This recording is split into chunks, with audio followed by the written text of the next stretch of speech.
अस्सलाम वालेकुम students, welcome back to my channel. Students, उम्मीद है कि आप खैरियत से होंगे और अच्छे से बायोलॉजी आपने कंप्लीट कर ली होगी। अब तो बायोलॉजी का लास्ट टॉपिक है मायोकार्डियल इन्फेक्शन। उम्मीद है कि आपको अच्छे से समझ आएगा। अच्छा स्टूडेंट्स, हम मायोकार्डियल इन्फेक्शन को स्टार्ट करते हैं। देखिए, आपको नज़र आ रहा है, नाम से ही पता लग रहा है, मायो मतलब मसल। मायो का मतलब जहाँ पे भी आ जाए ना मसल, और कार्डियल मतलब हार्ट, कार्डियक का मतलब हार्ट, कार्डियक का लफ्ज़ ही हार्ट के लिए मखसूस है, हार्ट के मसल। और इन्फेक्शन का मतलब होता है डेथ, डेथ हो जाना। हार्ट के मसल्स की डेथ हो गई है। क्यों? ये देखें, ये हार्ट है, ये हार्ट के मसल्स थे, यहाँ पे इनकी डेथ हुई है। देखिए डेड हार्ट टिश्यू आपको नज़र आ रहा है। क्यों? देखो, हार्ट की तरफ ना ये आ रही है, हार्ट को ब्लड सप्लाई करने के लिए ना कोरोनरी आर्टरी होती है। ये कोरोनरी आर्टरी है, ठीक है। ये कोरोनरी आर्टरी हमारे पास मौजूद थी। सपोज कर लो कोरोनरी आर्टरी, इस कोरोनरी आर्टरी के अंदर हमने पीछे पढ़ा, उस बंदे ने कोई, उसका सीडेंट्री लाइफस्टाइल होगा, या उसकी कोई ओबेसिटी होगी, या कोई उसको हाई बीपी रहता होगा, हाई शुगर रहती होगी, या उसके ब्लड के अंदर लो डेंसिटी लिपिड एलडीएल की कंसंट्रेशन ज़्यादा रहती होगी, या वो स्मोकिंग करता होगा। इन तमाम कोई भी वजह हो सकती है। उसकी वजह से क्या हुआ, इसकी जो कोरोनरी आर्टरी थी ना, उसके अंदर एक थ्रोम्बस बन गया। जब पहले तो कोरोनरी आर्टरी के अंदर प्लैक बनता है, प्लैक के बाद थ्रोम्बस बनता है। ये हम पिछली वीडियो में डिटेल से पढ़ चुके हैं। ये थ्रोम्बस जो था ना, उसने उसकी वो जो आर्टरी थी उसको ब्लॉक कर दिया। अब जब आर्टरी ब्लॉक हो जाएगी, देखें, जब यहाँ पे ये थ्रोम्बस बन गया, ये आर्टरी ब्लॉक हो गई है, ब्लड आगे नहीं जा पाएगा। जब ब्लड आगे नहीं जाएगा तो यहाँ पे जो टिश्यूज़ हैं, मायोकार्डियल टिश्यू, हार्ट की 3 लेयर्स होती है ना, बाई वाली लेयर, पेरिकार्डियम, फिर मायोकार्डियम, एंडोकार्डियम। वो जो मायोकार्डियल लेयर थी, मायोकार्डियल टिश्यू था, मायोकार्डियल मसल्स थे, उन मसल्स के सेल्स को, जाहिर सी बात है, ब्लड सप्लाई नहीं आ रही। जब ब्लड सप्लाई नहीं आएगी, न्यूट्रन ऑक्सीजन नहीं मिलेंगे, तो सेल्स की डेथ होना शुरू हो जाएगी, क्योंकि सेल्स को ज़िंदा रहने के लिए तो न्यूट्रन ऑक्सीजन चाहिए। वो ब्लड के जरिए आते रहते हैं। अब ये ब्लड वैसे ही वो ऑब्स्ट्रक्ट हो गई है, बंद हो गई है थ्रोम्बस की वजह से, तो आगे ब्लड सप्लाई नहीं आ रही। जब आगे ब्लड सप्लाई नहीं आएगी तो ये वाला जो पार्ट है, ये वाला जो हार्ट का मस्कुलर टिश्यू है, यहाँ पे जो सेल्स हैं, उनको न्यूट्रन ऑक्सीजन नहीं मिल रही, तो वो डेड होना शुरू हो जाएंगे। ठीक हो गया। तो जब वो डेड हो जाएंगे तो इसी को कह रहे हैं मायो मतलब मसल, हार्ट के मसल की डेथ हो गई है, मायोकार्डियल इन्फेक्शन। ठीक है, इसी को हार्ट अटैक कहते हैं। सुना होगा आपने फैमिली में कभी किसी को, अल्लाह ना करे, मतलब कभी किसी को हार्ट अटैक आया हो, या कभी हॉस्पिटल में आपने सुना हो कि हार्ट अटैक हो गया पेशेंट को, वो यही होता है, मायोकार्डियल इन्फेक्शन। ठीक है, वो कहते हैं मायोकार्डियल इन्फेक्शन की जो टर्म है ना, वो कहाँ से आई है? मायोकार्डियम से और इन्फेक्शन से। मायो मतलब मसल, कार्डियम मतलब हार्ट, हार्ट मसल, और इन्फेक्शन मतलब डेथ, डेथ हो गई है। इसी को मोर कॉमनली हार्ट अटैक कहा जाता है। हार्ट अटैक मायोकार्डियल इन्फेक्शन को ही कहते हैं। ठीक है, ये क्यों हुआ हार्ट अटैक, वजह क्या बनी मायोकार्डियल इन्फेक्शन की, मैंने आपको बता दी है। जो कोरोनरी आर्टरी थी, जो ब्लड सप्लाई कर रही थी, उसके अंदर कोई थ्रोम्बस बन गया है, कोई ब्लड क्लोट बन गया है। ठीक है, ये देखें, इट अक्कर्स, ये क्यों होता है? When blood supply to a part of heart, जब हार्ट के किसी पार्ट को ब्लड सप्लाई जो जा रही थी वो इंटरप्टेड हो गई है, रुक गई है। हार्ट के किसी पार्ट को ब्लड सप्लाई नहीं जा रही। क्यों नहीं जा रही? ब्लड क्लॉट बन गया होगा उसकी वजह से। और उस ब्लड सप्लाई ना जाने की वजह से क्या हुआ? हार्ट मसल की डेथ हो गई, and leads to the death of the heart muscle. और वो जो हार्ट की मसल्स थे उनकी डेथ हो गई। ठीक है, अब हार्ट अटैक की वजह क्या बनी? वजह यही बनी ना, कोरोनरी आर्टरी के अंदर ब्लड क्लॉट बन गया। उस ब्लड क्लॉट की वजह से कोरोनरी आर्टरी के अंदर जब ब्लड क्लॉट बन गया, तो कोरोनरी आर्टरी के अंदर से जो ब्लड आगे जा रहा था, वो आगे ब्लड नहीं जा पा रहा। ठीक है, तो काज क्या है? ये देखें, मायोकार्डियल इन्फेक्शन की क्या काज है? कोरोनरी आर्टरी के अंदर कोई ब्लड क्लॉट बन जाना। जब ब्लड क्लॉट बन जाएगा तो ब्लड आगे नहीं जाएगा। कैसे जाएगा ब्लड? समझ रहे हैं ना आप, वो जगह ही बंद हो चुकी है। तो जब ब्लड आगे नहीं जाएगा तो ये मसल सेल्स चीख चीख के कह रहे हैं, हमें न्यूट्रन ऑक्सीजन दे दो, हमने मर जाना है, हमें न्यूट्रन ऑक्सीजन दे दो। उन्हें नई न्यूट्रन ऑक्सीजन मिलेगी तो उनकी डेथ हो जाएगी। सही है, तो यही वजह है ब्लड क्लॉट, ये ब्लड क्लॉट कोज है। ठीक है, अच्छा, ये मेडिकल इमरजेंसी है, मतलब ऐसे पेशेंट को आपने फ़ौरन हॉस्पिटल में एडमिट करना है, फ़ौरन उसको अस्पताल लेकर जाना है। And leading cause of death for man and women all over the world, पूरी दुनिया में मर्दों और औरतों के अंदर जो डेथ की सबसे बड़ी वजह है वो यही वजह है, मायोकार्डियल इन्फेक्शन। ठीक है, इसमें क्या होता है? पेशेंट को स्वियर्ड चेस्ट पेन होती है, बहुत उसको सीने में दर्द हो रही होती है। ठीक है, is the most common symptom of the myocardial infection. अच्छा, मायोकार्डियल इन्फेक्शन में जो मरीज़ होगा ना, आप देखेंगे उस मरीज़ के सीने में इतनी शदीद दर्द हो रही होती है, क्योंकि सीने में दिल है ना, तो सीने में इतनी शदीद दर्द हो रही होती है कि वो उसे ऐसे लग रहा होता है उसके सीने पे दबाव पड़ रहा है, इतना शदीद उसके सीने पे दबाव पड़ रहा होता है। ठीक है, और ये दर्द बाज़ोकात उसके लेफ़्ट आर्म में, क्योंकि लेफ़्ट साइड पे हार्ट है ना, तो लेफ़्ट साइड पे आर्म है, लेफ़्ट आर्म पे भी जा रही होती है ये दर्द, उसके गर्दन में भी जा रही होती है, जो नीचे वाला जबड़ा होता है ना, लोअर जा, वहाँ पर भी दर्द जा रही होती है। और ये दर्द बाज़ोकात राइट आर्म में भी चली जाती है और फिर पीछे भी जा सकती है। ठीक है, तो ये दर्द इतनी ज़्यादा सीवियर होती है। देखें, इसमें एक होता है सिम्पटम और एक होता है साइन। सिम्पटम वो होता है जो पेशेंट आपको बताता है। ठीक है, साइन वो होता है जो डॉक्टर खुद देखता है। तो इसमें सीवियर चेस्ट पेन, इसका मोस्ट कॉमन सिम्टम, जो मोस्ट कॉमन अलामत जो पेशेंट बताएगा वो क्या बताएगा कि मेरे सीने में शदीद दर्द हो रही है, मायोकार्डियल इन्फार्क्शन का जो पेशेंट होगा ना, and may be in the form of sensation, और इतनी शदीद दर्द होती है कि उसको सेंसेशन ऑफ टाइटनेस, वो कहते हैं दबाव पड़ रहा है, कोई प्रेशर, कोई दबाव पड़ रहा है, कोई टाइटनेस जैसे दब रहा है मेरा सीना, स्क्वीजिंग का मतलब भी दबाव ही होता है, उसको कहेगा मेरे सीने पे बहुत शदीद दबाव पड़ रहा है, ठीक है। और ये पेन जो होती है रेडिएट्स कर सकती है, मतलब सीने से दर्द कहाँ कहाँ पे जा सकती है, लेफ़्ट आर्म पे जा सकती है, ठीक, लेफ़्ट आर्म के अलावा लोअर जॉ में भी जा सकती है, नीचे वाला जबड़ा, गर्दन में जा सकती है, राइट आर्म में भी जा सकती है, लेफ़्ट आर्म के अलावा बैक में भी जा सकती है ये पेन, ठीक है, ये आपने याद रखना है। इसके अलावा अगर आपने फ़ौरन, ये मेडिकल इमरजेंसी थी, फ़ौरन पेशेंट को अस्पताल नहीं पहुंचाया, तो देर हो गई है, तो उसकी वजह से पेशेंट को लॉस ऑफ कॉन्शियसनेस, बंदा होशो आवाज़ खो बैठता है, मतलब बेहोश हो सकता है, एंड इवन सडन डेथ भी हो सकती है मायोकार्डियल इन्फार्क्शन में। अगर आपने उसको मेडिकल इमरजेंसी नहीं दी, जल्दी से उसको हॉस्पिटल नहीं पहुँचाया, तो उसकी सडन डेथ भी हो सकती है, ठीक हो गया। अच्छा, अब मायोकार्डियल इन्फार्क्शन जो होते हैं ना, अगर तो ये सिम्टोमेटिक है, सिम्टोमेटिक का मतलब है अलामत आ रही है, उसके पेशेंट के सीने में शदीद तकलीफ़ हो रही है, तो अच्छी बात है, जल्दी आप उसको हॉस्पिटल पहुंचा दोगे तो बंदा बच सकता है। कुछ ऐसे मायोकार्डियल इन्फार्क्शन के पेशेंट्स होते हैं, उनमें अलामत ही नहीं आ रही होती, उसको कहते हैं साइलेंट हार्ट अटैक, मतलब कोई अलामत ही नहीं आई, कोई सीने में दर्द नहीं हुई, कोई कुछ दर्द नहीं हुई, और उनकी अचानक डेथ हो गई। ये वजह क्या थी, उनके अंदर मायोकार्डियल इन्फार्क्शन ही था, लेकिन ये साइलेंट था, कोई अलामत ही नहीं आई। तो इसलिए दर्द का होना भी एक सही चीज़ है, मतलब उससे आपको पता लग जाता है, आप पेशेंट को फ़ौरन हॉस्पिटल ले जाते हो और उसकी जान बच जाती है, ठीक है।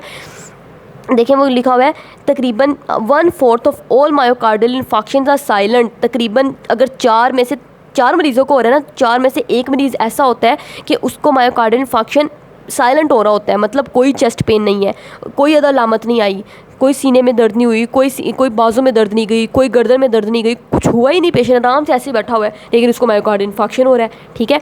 ये जो साइलेंट हार्ट अटैक होता है ना, ये ज़्यादातर उन लोगों के अंदर होता है, 3 लोगों के अंदर होता है। एक तो जो बूढ़े लोग होते हैं उनके अंदर, दूसरा जिनको शुगर रहती है, और तीसरा जिनके अंदर हार्ट ट्रांसप्लांटेशन हुई है, जिनका अपने हार्ट बदला हुआ है। तो ये 3 लोग ऐसे होते हैं जिनके अंदर साइलेंट हार्ट अटैक होने के चांसेस ज़्यादा होते हैं। मतलब साइलेंट हार्ट अटैक से मुराद है कोई अलामत नहीं आ रही, लेकिन बंदे की डेथ अचानक हो जाती है, ठीक है, समझ आ रही है उसको। उसके अलावा अगर पेशेंट को आपने फ़ौरन मेडिकल इमरजेंसी दे दी या हॉस्पिटल ले गए हो, तो डॉक्टर क्या करेगा, कैसे उसका ट्रीटमेंट करेगा। फ़ौरन आपने क्या करना है, for suspected acute MI, acute MI से मुराद है जो अभी अभी हुआ है, फ़ौरन अभी पेशेंट को अटैक आया है, तो उसका ट्रीटमेंट कैसे किया जाएगा, ऑक्सीजन सप्लाई। आप पेशेंट को जल्दी से ऑक्सीजन दे दो, ऑक्सीजन दे दोगे ना, तो ये जो मसल सेल्स हैं इनको ऑक्सीजन मिलना शुरू हो जाएगी, तो ये इनकी डेथ बच जाएगी, इनकी डेथ को हम बचा सकते हैं, ठीक है।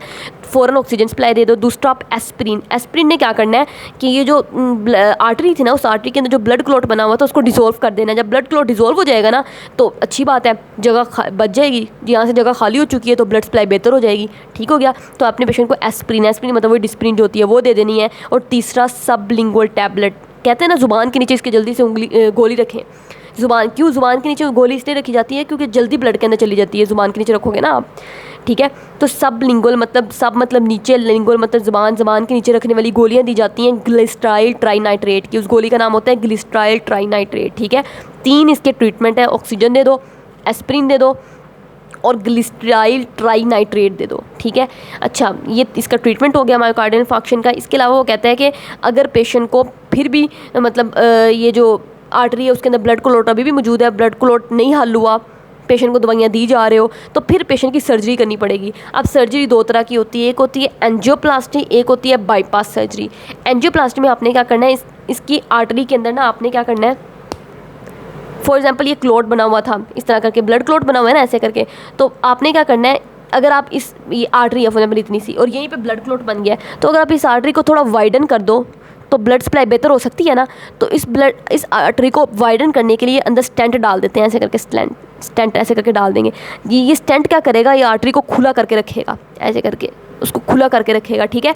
तो इसी को एंजियोप्लास्टी कहते हैं। एंजियोप्लास्टी में स्टेंट डालते हैं, ठीक है। वो कहते हैं ज़्यादातर केसेस में मायोकार्डियल इन्फार्क्शन के कैसे ट्रीट किए जाते हैं, एंजियोप्लास्टी से।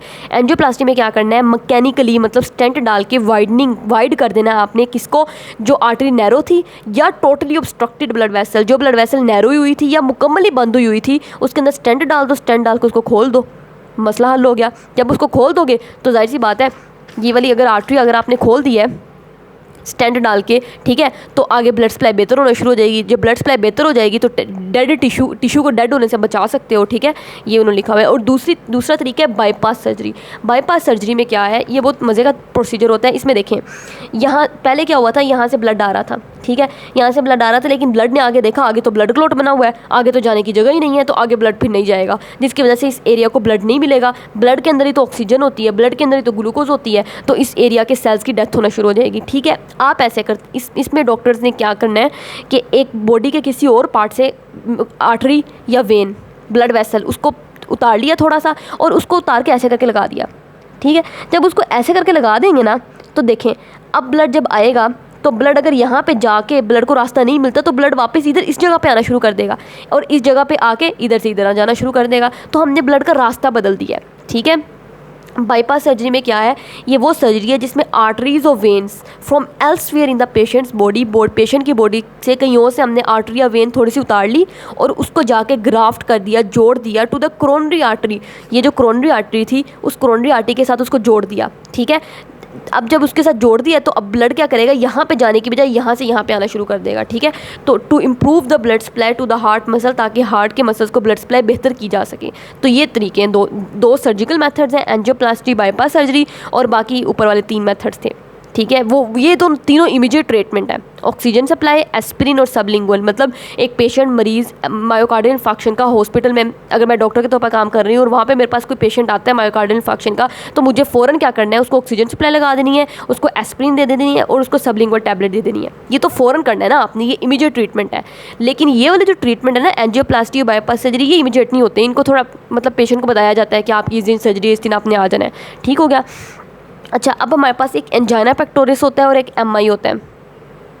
स्टूडेंट, एक हमारे पास ना एंजाइना पेक्टोरिस होता है और एक मायोकार्डियल इन्फार्क्शन होता है। इन दोनों में फ़र्क आ जाता है, क्या फ़र्क है। अच्छा, मायोकार्डियल इन्फार्क्शन ना थोड़ी लेट स्टेज है, इससे पहले पेशेंट को एंजाइना पेक्टोरिस होता है। एंजाइना का मतलब होता है पेन, पेक्टोरिस मतलब चेस्ट पेन। इसमें भी पेशेंट को सीने में दर्द होती है, लेकिन ये मायोकार्डियल इन्फार्क्शन नहीं है। मायोकार्डियल इन्फार्क्शन में भी पेशेंट को सीने में दर्द हुई थी, लेकिन उसमें तो पेशेंट को इतनी शदीद सीने में दर्द होती है ना, वो कहता है कि मेरे सीने में ऐसे लग रहा है कोई दबाव पड़ रहा है। यहाँ पे जो एंजाइना पेक्टोरिस में जो दर्द होती है ना, इस दर्द का ये मतलब है, ये इतनी दर्द नहीं होती जितनी हार्ट अटैक वाली दर्द है, उससे कम दर्द है। लेकिन इस दर्द का मतलब ये होता है कि आपका जो ये जो एरिया है ना, इस एरिया की तरफ ब्लड सप्लाई कम हुई है, लेकिन इतनी कम नहीं हुई कि आपके एरिया वो उस जगह के जो मसल्स है ना, जो सेल्स है, उनकी डेथ हो जाए। इतनी ब्लड सप्लाई कम नहीं है, लेकिन ब्लड सप्लाई कम ज़रूर है। ये एक वार्निंग साइन है हमें। एंजाइना पेक्टोरिस चेस्ट पेन क्या है, एक वार्निंग साइन है, हमें बॉडी वार्निंग देती है कि तुम्हारे जो मसल्स है ना, यहाँ पे जो मसल सेल्स हैं, उनकी तरफ ब्लड सप्लाई कम हुई है, तो उस ब्लड सप्लाई को बेहतर कर लो। अगर तुमने इस तरह ना किया, इसको ट्रीट ना किया, तो आगे क्या हो सकता है, आपको मायोकार्डियल इन्फार्क्शन हो सकता है, मतलब आपके मसल सेल्स की डेथ हो सकती है। एंजाइना पेक्टोरिस में अभी मसल सेल्स की डेथ हुई नहीं है, लेकिन अगर तुमने एंजाइना पेक्टोरिस को ट्रीट ना किया, उसको इलाज ना किया, तो एंजाइना पेक्टोरिस से आगे मायोकार्डियल इन्फार्क्शन तक बात चली गई ना, तो फिर मसल सेल्स की डेथ हो सकती है, ठीक है। तो एंजाइना पेक्टोरिस ना थोड़ी नीचे वाली स्टेज है मायोकार्डियल इन्फार्क्शन से, ठीक है। अच्छा, एंजाइना पेक्टोरिस क्या है, नीचे वाला लेवल है, मतलब इसमें चेस्ट पेन ही होती है, लेकिन not as fair as heart attack. उतनी शदीद चेस्ट पेन नहीं होती जितनी हार्ट अटैक में हुई थी, जितनी मायोकार्डियल इन्फार्क्शन में हुई थी। मायोकार्डियल इन्फार्क्शन में तो बहुत शदीद हार्ट चेस्ट पेन होती है, ठीक है, उतनी ज़्यादा नहीं हुई। इसमें जो पेन होती है ना, वो हार्ट में ही रहती है, या ये वाली पेन जो होती है, ये भी कभी कभार लेफ़्ट आर्म और लेफ़्ट शोल्डर में चली जाती है, ठीक है। ये जो पेन है ना, ये आपको एक वार्निंग साइन है। क्या वार्निंग साइन है कि हार्ट के मसल्स की तरफ ब्लड सप्लाई जो है ना, नॉट सफिशेंट, वो ज़्यादा ब्लड सप्लाई नहीं जा रही, कम जा रही है, लेकिन इतनी कम भी नहीं है कि आपके जो टिश्यू है ना, वहाँ पे जो सेल्स हैं, उनकी डेथ ही करवा दी जाए। मतलब कम ब्लड सप्लाई है, लेकिन इतनी कम भी नहीं है कि टिश्यू की डेथ हो जाए। आप क्या करो, कुछ मतलब जो आप सीडेंटरी लाइफस्टाइल गुजार रहे हो, जो काम कर रहे हो, उससे बाज आ जाओ। स्मोकिंग कर रहे हो, स्मोकिंग से बाज आ जाओ, ठीक है। तो क्या हो सकता है कि आपकी जो ब्लड वेसल है वो बेहतर हो सकती है और ब्लड सप्लाई बेहतर हो सकती है, ठीक है। समझ आ रही है।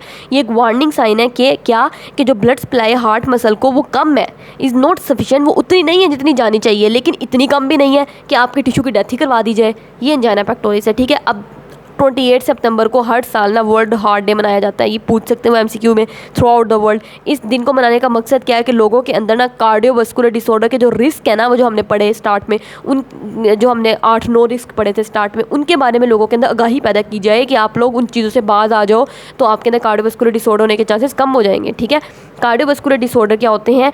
पाकिस्तान के अंदर जो अडल्ट्स के अंदर डेथ होती है ना, 12% डेथ वो इन्हीं डिसऑर्डर्स की वजह से हो रही होती हैं। ठीक है, इनमें भी ख़ास तौर पर हाइपरटेंशन, हमने पढ़ा था कार्डियोवास्कुलर डिसऑर्डर्स के काफ़ी रिस्क फैक्टर्स थे। इनमें जो ख़ास तौर पर हाई BP है ना, हाइपरटेंशन, ये मोस्ट कॉमन रिस्क फैक्टर है पाकिस्तान के लोगों के अंदर।